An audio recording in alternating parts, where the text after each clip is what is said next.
March 633 AD. In the midst of the scorching desert of Al-Yamama, modern-day Saudi Arabia, Khalid Ibn Al-Walid, now the field commander of the Arab Muslim army, after proving his indubitable leadership and elite swordsmanship numerous times on the battlefield, received orders from the Caliph Abu Bakr to commence a campaign with the objective to conquer Mesopotamia, pushing away the Sassanid Persian Empire and eliminating the tension and threat at their borders. The Sassanids continuously supported a series of revolts within Arabia that destabilized the region after the death of Prophet Muhammad. Khalid had just managed to suppress the threat caused by the rebellious Arabian tribes before he was about to set march north to take on one of the mightiest empires of the time. Before Khalid crossed the borders to Sassanid territory, he had dispatched messages to every governor and deputy who ruled the provinces. The messages said, "In the name of God, the most compassionate and merciful, Khalid ibn Walid sends this message to the satraps of Persia. Peace will be upon him who follows the guidance. On the one hand, he who performs our prayers facing the direction of our Qibla, to face the sacred mosque in Mecca, and eats our slaughtered animals is a Muslim. He has the same rights and duties that we have. On the other hand, if you do not want to embrace Islam, then send over the jizya, and I give you my word that I will respect and honor this covenant. But if you do not agree to either choice, then by God, I will send to you people who crave death as much as you crave life." Khalid ibn Walid.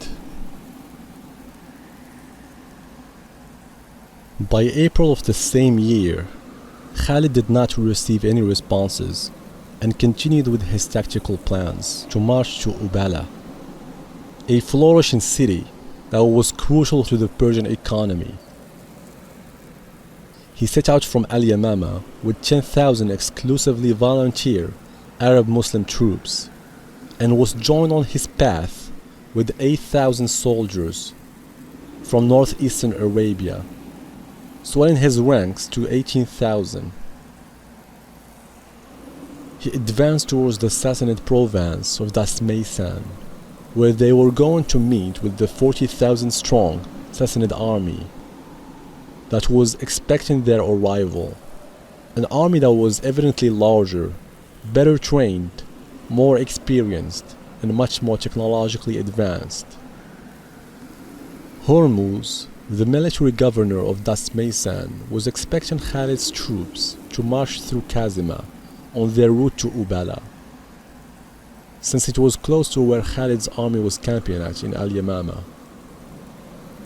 A piece of information that was deliberately revealed to Hormuz through Khalid's letter. Khalid knew the fine quality and strength of the Persian army and the courage, skill and armament of the Persian soldier, which is why he chose not to risk a straight head-on confrontation with one of the deadliest armies of the time. But the Sassanid army did have a weakness, and Khalid was willing to exploit it.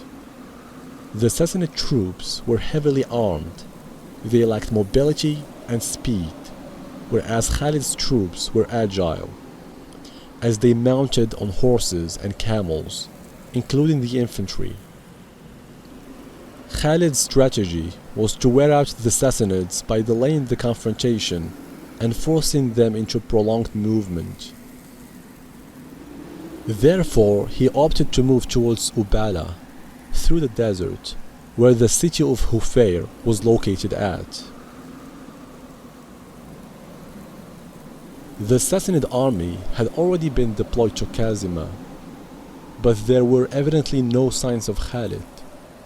Hormuz's scouts finally informed him of Khalid's intentions, and in fear of losing his base in Ubala, he quickly moved his army back to confront Khalid at Hufayr. But there was no sign of Khalid there either. He was then informed that Khalid is now marching back to Kazima. Hormuz hurriedly moved once again south to arrive there before his enemy. But Khalid had no desire to occupy Kazima in the first place, as he had preferred to keep his army free with the desert to their backs, which is why the Muslims moved at a slow pace, while the Sassanids exhausted themselves trying to win a one-sided race.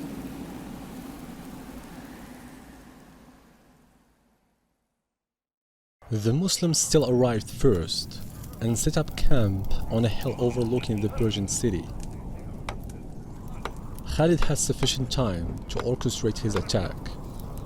His men rested for the night, while the scouts patrolled the area, waiting for the enemy to appear. With the first ray of sunlight that touched the sand, appeased the Sassanid army on the horizon. Khalid had no intention to allow the Sassanids to recover from their fatigue. His men swiftly assumed their attack positions and patiently waited as the enemy approaches. When the Sassanids finally positioned themselves between the city and the Muslims, their infantrymen started linking themselves with chains to prepare for the confrontation. A bizarre tactic to show the enemy that they were ready to fight till death, but also a smart move to stop the enemy's cavalry charges from breaking their ranks, something that Khalid excelled at.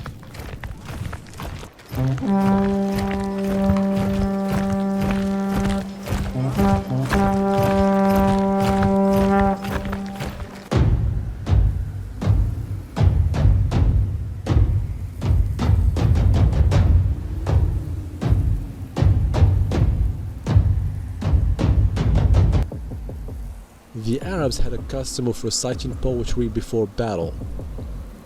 A battle of eloquence prior to the battle of swords, one might say.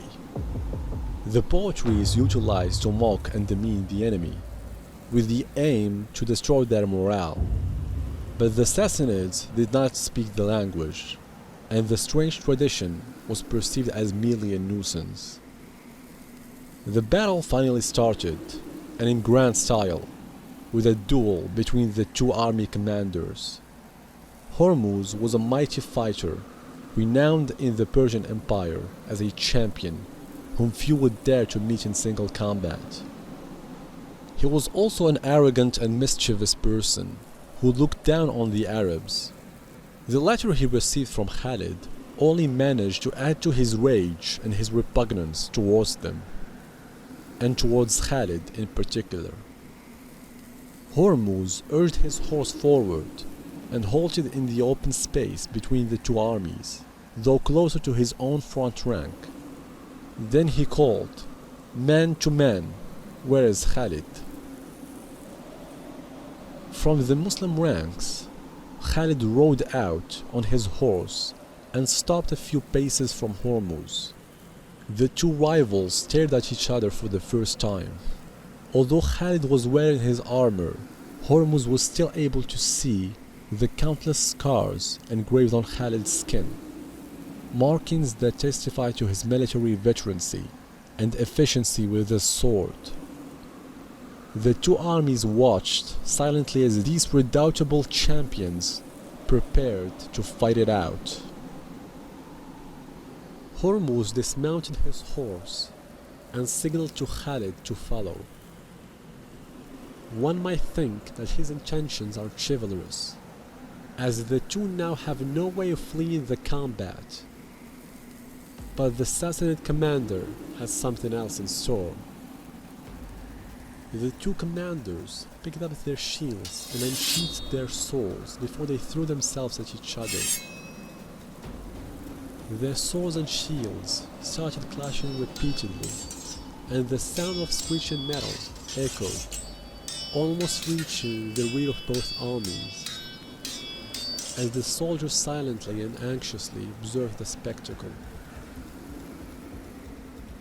Midway through the fight, as the two fighters start wearing out, Hormuz dropped his sword and proposed to his opponent to do the same, which he did. The two locked into a powerful embrace as they began to wrestle.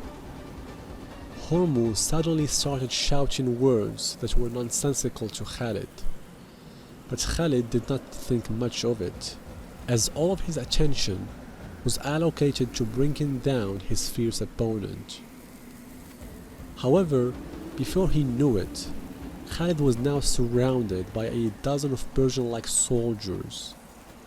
It turned out that Hormuz instructed some of his best men to position themselves close to the fighting ground and to strike Khalid when he least expected during the confrontation.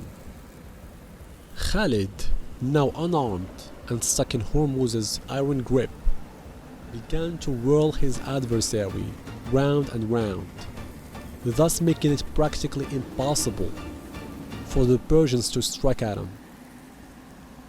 A storm of sound arose over the battlefield as the two armies shouted, one with delight, the other with dismay.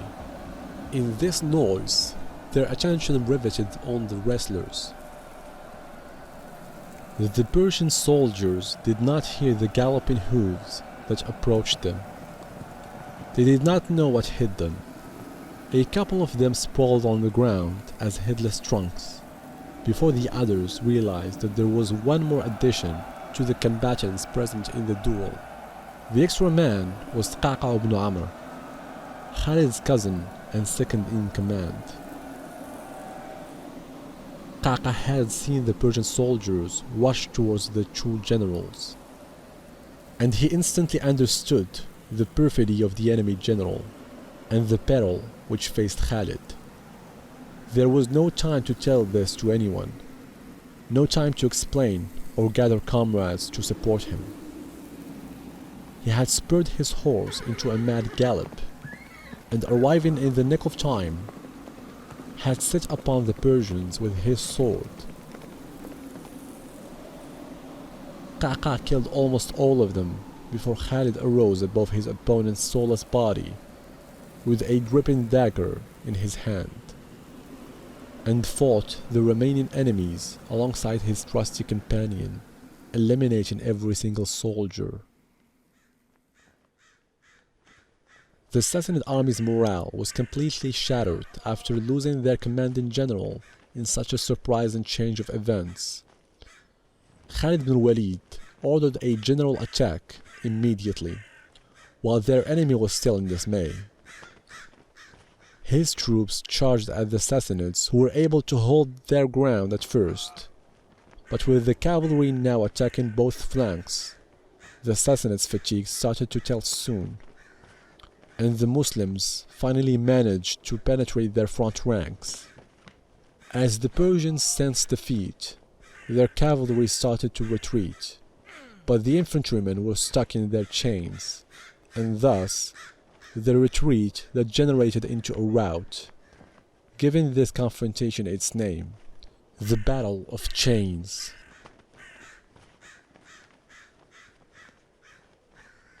The Muslims turned up victorious, and Khalid went on to capture the entirety of Iraq in only 4 months, who were supported by the Byzantine Empire, to whom Khalid would shift his attention in the months to come.